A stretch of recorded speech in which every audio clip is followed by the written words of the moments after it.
गीता, अगली बार इस तरह घर से अकेले बाहर निकलने से पहले मुझे पूछ लिया करो, समझी? I am sorry sir. Sir, ये तो कब्रिस्तान है। एक बात समझ में नहीं आती, अखबार में इश्तिहार देने वाले ने इस कब्रिस्तान का एड्रेस क्यों दिया? कहना क्या चाहता है?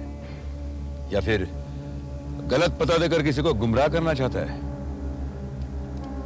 या यह भी हो सकता है इस एड्रेस में कोड मैसेज है जो किसी खास बात की तरफ इशारा करता है।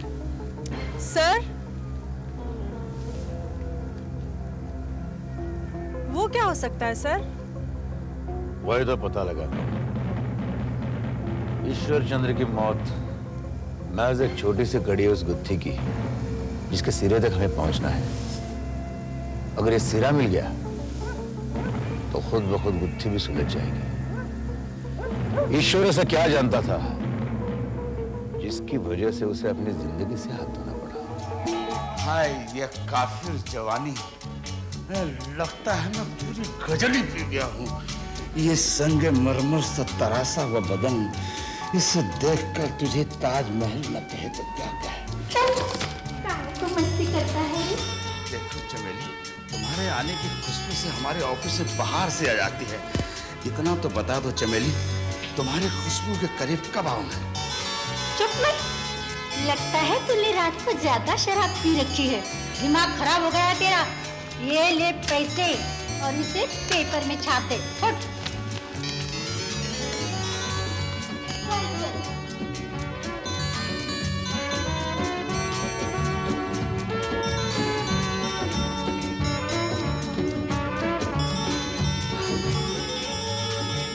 चमेली, अगर तुम राजी हो जाओ ना तो पूरे अखबार में तुम्हारा ही एडवर्टाइजमेंट छाप दो, वो भी फ्री। अरे नाराज क्यों होती है, ये रसीद तो लेती जा। अरे मेरी चमक चलो।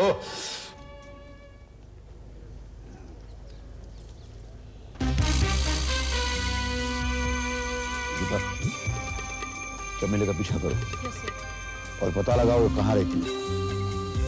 ये चमेली से हमें पता चल सकता है कि एडवर्टाइजमेंट कौन देता है और ईश्वर चंद्र की हत्या के पीछे किसका हाथ है। Yes, sir.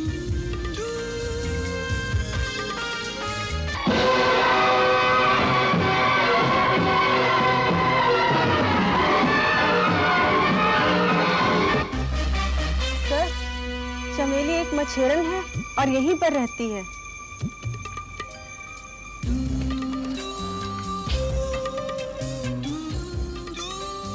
चमेली, तेरा खेल खत्म हो चुका है। बोल, तुझे पैसे कौन देता है और तू किसके लिए काम करती है? बता।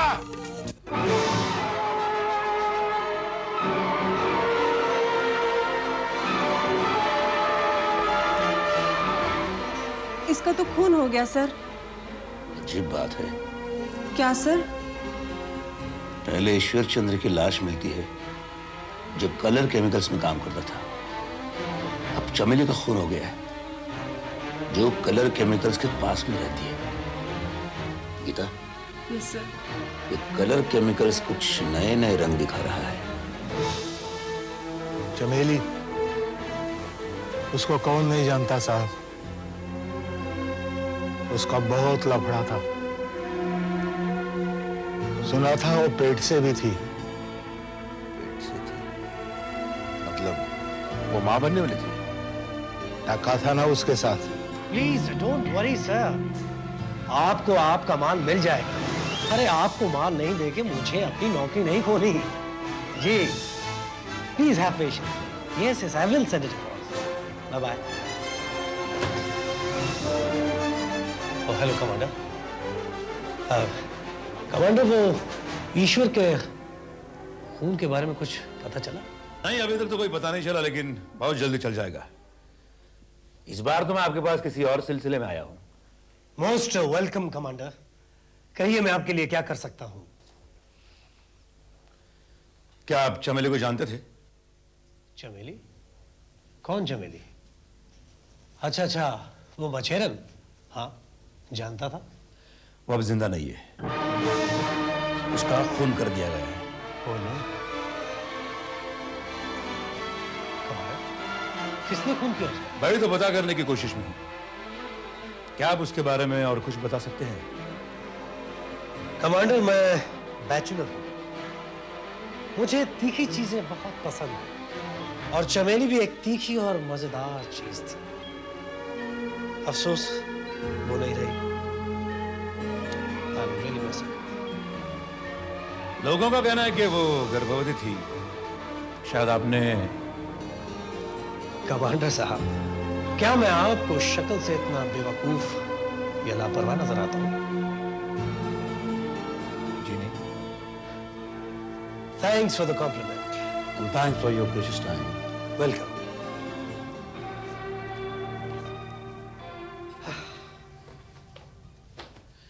एक बात और मिस्टर चोपड़ा, एक पूछिए। जिस दिन ईश्वर का खून हुआ था उस दिन आप फैक्ट्री से कितने बजे गए? करीब 5:30 बजे। ठीक से याद है? बिल्कुल ठीक से याद है। 5 मिनट ऊपर नीचे हो सकते हैं, अगर आप चाहें तो। Don't bother yourself. Thanks again.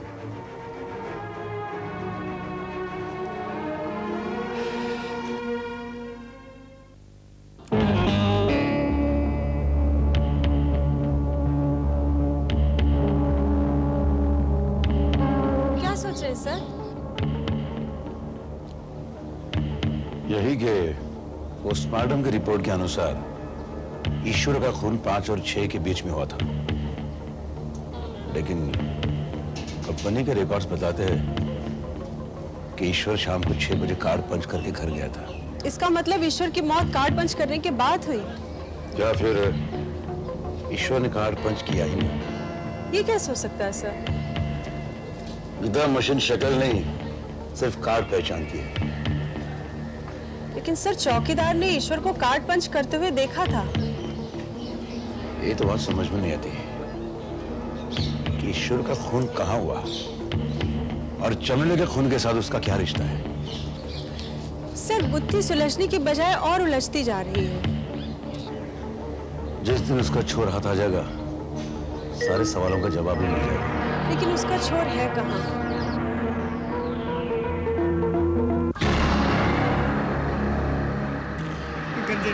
गंजड़ी भाई, सिर्फ एक डोज गंजड़ी भाई। गंजड़ी भाई, पूरे 10 घंटे हो गए, अभी मुझे डोज नहीं मिलेगा तो मेरा सर फट जाएगा गंजड़ी भाई।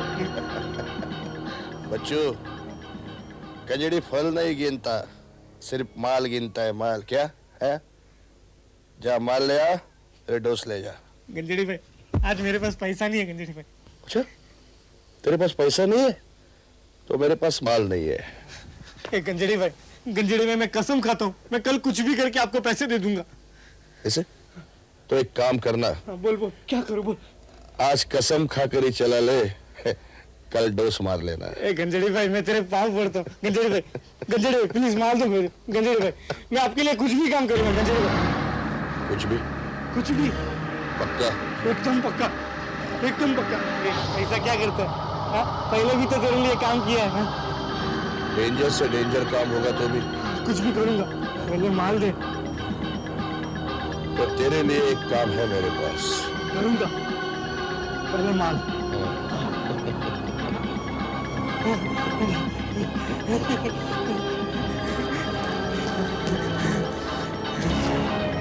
पहले काम।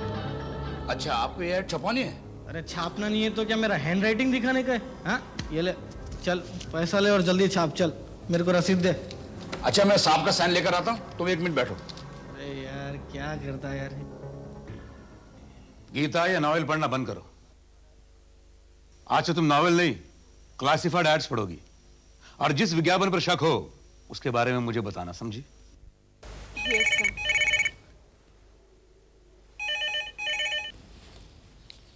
हेलो मैडम जी, मैं पी के गिर पड़े बोल रहा हूँ। कौन पी के गिर पड़े? आपने उन्हें उठाया कि नहीं? मैडम जी, ये मेरा नाम है, प्रेम कुमार गिरपड़े। कमांडर साहब हैं? Commander speaking. सर, आज अभी अभी एक अजीबोगरीब एडवर्टाइजमेंट आया है जो पुरानी फिल्मों के वीडियो कैसेट बेचने के बारे में है। और सबसे बड़ी हैरानी की बात यह है कि उसमें कोई कांटेक्ट नंबर नहीं है। और भी सुनिए, जो लड़का इसे लेकर आया है वो पीकर आया है और जिद कर रहा है कि ये एडवर्टाइजमेंट ऐसे ही छपेगा। मैंने सोचा क्यों ना आपको इन्फॉर्म कर दूं। मेरे नासा भी मिस्टर पी के गिर पड़े। अब एक काम कीजिए, वो विज्ञापन लीजिए और फौरन मेरे पास आइए। यस। जी मैं हूं पी के गिर पड़े। तो आप ही हैं मिस्टर गिर पड़े। गिर पड़ा था, आपने खड़ा कर दिया है मुझे। आइए। Thank you. कमांडर साहब, ये रहा matter. Attention, movie lovers and fun lovers. Latest and old movies available on VHS video cassette at the rate of ₹10 per cassette. Thank you sir, आपने जैसा कहा था ना मैंने वैसा ही किया। उस पी के आए हुए लड़के को मुझ पर कोई शक नहीं पड़ा। Good, very good. गीता, जरा वो पुराने 2 विज्ञापन ले आना। Yes sir. Thank you mister Girpade. Sir इसमें थैंक यू की क्या बात है, आप जनता की इतनी भलाई करते हैं तो हमारा भी फर्ज है ना कि वक्त आने पर आपकी मदद करें। ये लीजिए sir advertisements.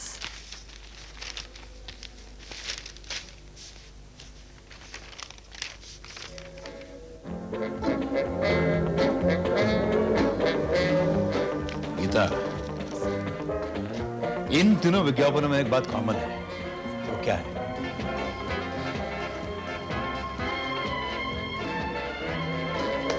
Yes sir. Mister पीके, आप भी तो बता सकते हैं। Thank you sir, thank you sir. Sir मैंने पकड़ लिया। Thank you. ये देखिए, तीनों की तीनों एडवर्टाइजमेंट क्लासिफाइड में है। और कुछ? और सर तीनों एडवर्टीजमेंट्स देने वाले अपनी आइडेंटिटी छुपाना चाहते हैं। और कुछ? सर बेचने वाला कोई डफर बिजनेसमैन लगता है जो कभी सस्ता बेचता है और कभी महंगा। सर इसका जरूर बाजा बजने वाला है। नहीं मिस्टर पीके, बेचने वाला बड़ा चालाक बिजनेसमैन है। वो शक्कर या कैसेट नहीं बेच रहा है, और ये विज्ञापन नहीं, एक कोडेड मैसेज है। वो कैसे सर? ध्यान से पढ़ो। इसमें लिखी हुई बिक्री की कीमत और पेपर की तारीख एक दूसरे से मिलती जुलती है। इसमें शक्कर की कीमत लिखी है 30 रुपए किलो और पेपर की तारीख है 30। इसमें 26 रुपए कीमत लिखी है और पेपर की तारीख है 26। और यह जो आने वाला एडवर्टाइजमेंट है, इसमें तारीख है 10। ये 10 तारीख को आने वाला है, इसलिए कैसेट की कीमत भी है सिर्फ 10 रुपए। और तीनों बार एक सी चीज इत्तेफाक नहीं होता। वाह वाह वाह वाह कमांडर साहब वाह। एक शेर सुन लीजिए, वाह रे ऊपर वाले, तुमने ये जमीन बनाई, वो आसमां बनाया, और सबसे बड़ा कमाल ये कमांडर बनाया। हर इनको पी के गिर पड़े बनाया। Thank you sir. आगे क्या करना है? हाँ, अगर मेरा शक सही है तो ये कोडेड मैसेज का भेद कल रात तक खुल जाएगा।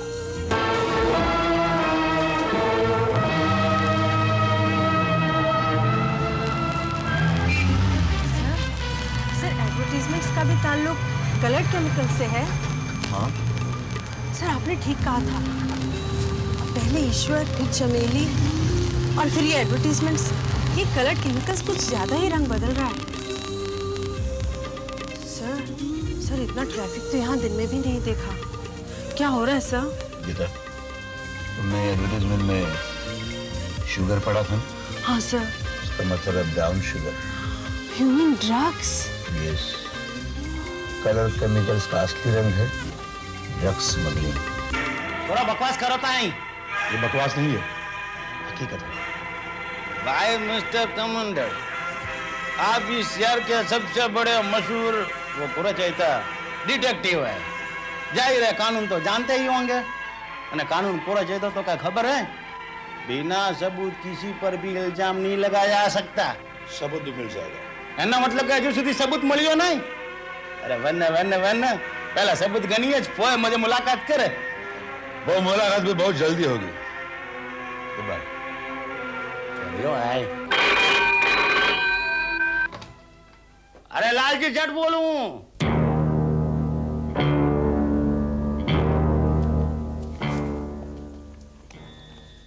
सर ये केस तो और भी कंफ्यूजिंग हो गया है। पहले ईश्वर चंद्र का खून, फिर चमेली का, और अब ये drug smuggling. Don't worry Geeta, सारे सवालों के जवाब जल्दी मिल जाएंगे। अरे ये तो वही लड़का है। कौन? कुछ दिन पहले मिला था। इसकी माँ की तबीयत खराब थी, बेचारे को कुछ पैसे चाहिए थे।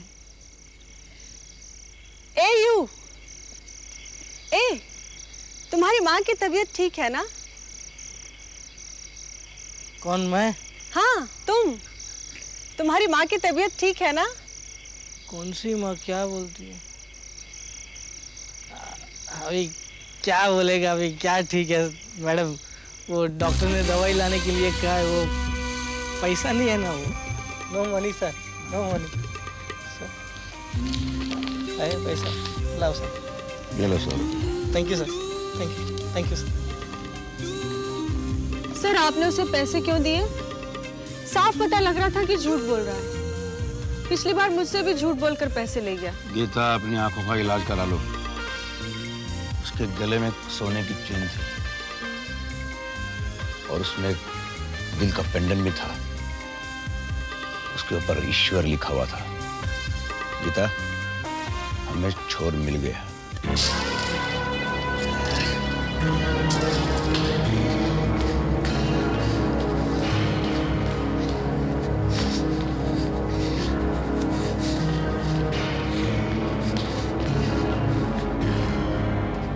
कंजड़ी सेठ, हाँ, माल चाहिए।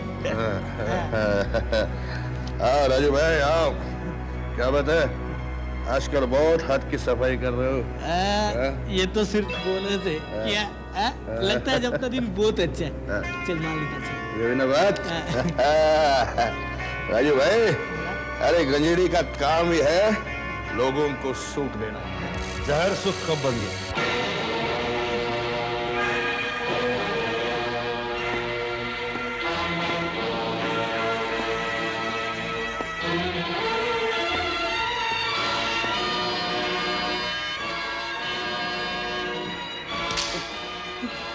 फौरन बताओ, ये चेन तुमको कहां से मिली?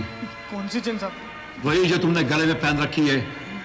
जल्दी बोलो, वरना खून के इल्जाम में मैं तुम्हें फांसी पर लटका दूंगा, समझे? खून फांसी, अब समझ में आया तेरे पास माल कहां से आता है। ये सब आप क्या बात कर रहे हैं? मैंने किसी का खून नहीं किया साहब। तो ये चेन तेरे पास कैसे आई?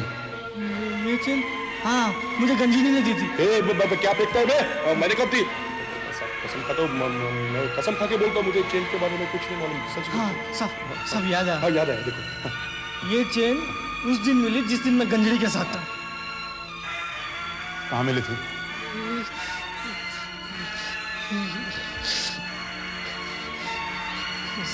सब याद नहीं आता है सर। जहर पी पी कर अपने आप को खोखला कर दिया तुमने। अगर फांसी पर चढ़ने का शौक नहीं है तो अपने दिमाग पर जोर डालो। जल्दी सोच नहीं तो याद आया साहब, याद है सब। ये चेन उस दिन जिस दिन गंजड़ी मुझे काम दिलाने के लिए लेके गया था। आओ राजू भाई आओ। आओ देख, तू इधर रुक, मैं अभी आता हूँ। और किधर जाना नहीं।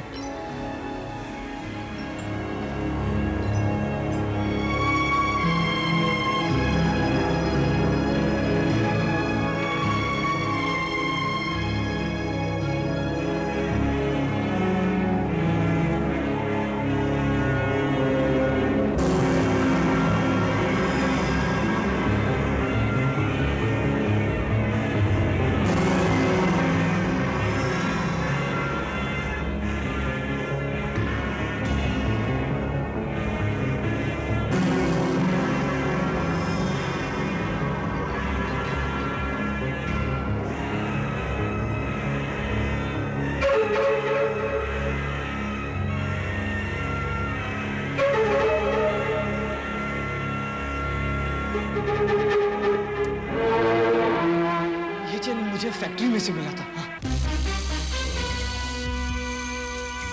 ये बात है। गीता, मुजरिम पकड़ा गया।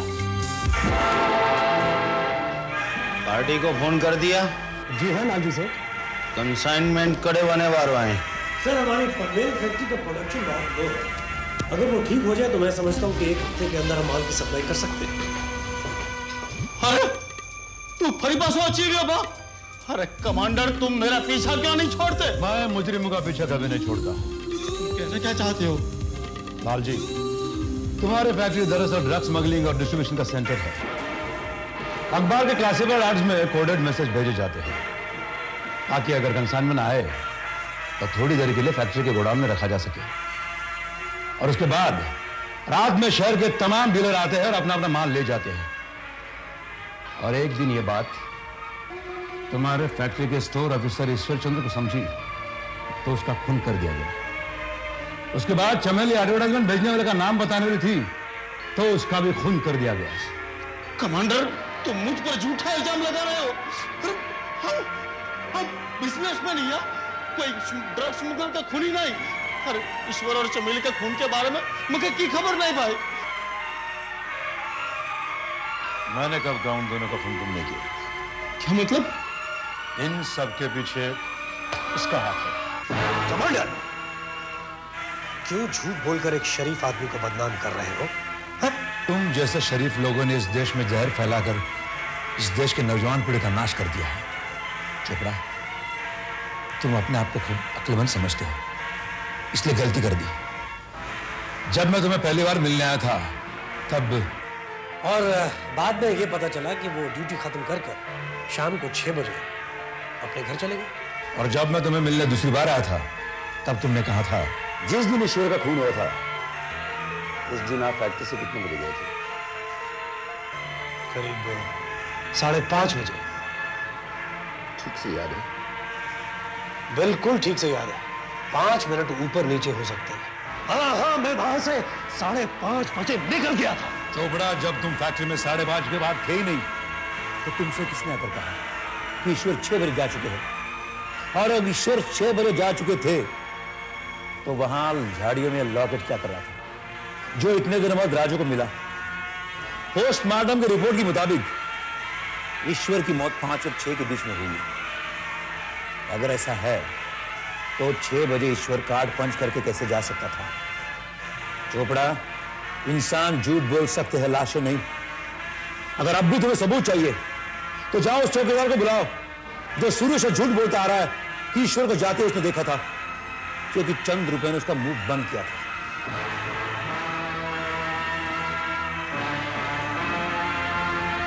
कमांडर, आपने जो कुछ भी कहा वो सब सच है।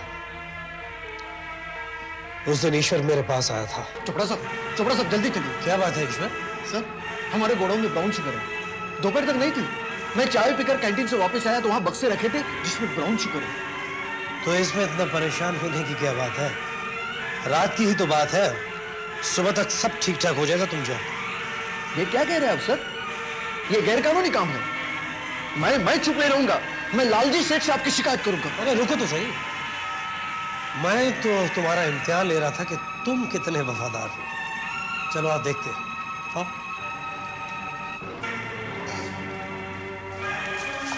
ये देखिए, इन सब बक्सों में ब्राउन शुगर भरी हुई है। ईश्वर, अब जब तू मेरा राज जान ही गया है तो जा, तू भी कमा। सर? क्या बोलता है? नहीं सर, नहीं। मैं लालजी सेठ से कभी भी गद्दारी नहीं करूंगा।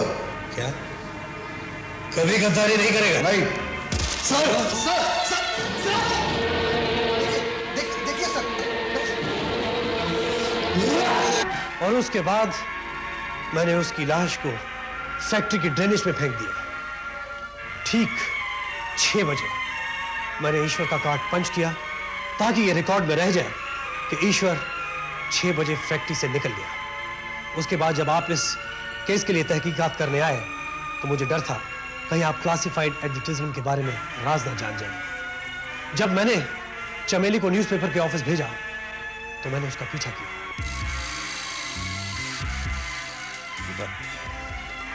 चमेली का पीछा करो और पता लगाओ वो कहां रहती है। चमेली से पता चल सकता है।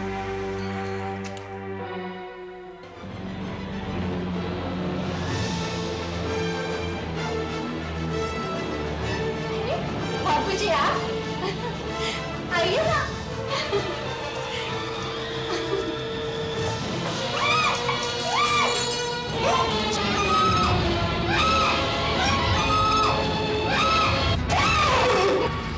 इससे पहले वो अपना मुंह खोल दे, तुमने इसे मार डाला और भीड़ का फायदा उठाकर गायब हो गए। कमांडर, इसमें लालजी सेठ का बिल्कुल कोई हाथ नहीं है। हर बार ये काम एक ही रात में हो जाया करता था, मुझे तो पता भी नहीं। पैसों के लिए तुमने ये जहर बेचा। ईश्वर और चमेली के अलावा न जाने और कितने लोगों की मौत के तुम जिम्मेदार हो। अफसोस, इस देश में ड्रग की स्मगलिंग करने वालों को फांसी नहीं दी जाती।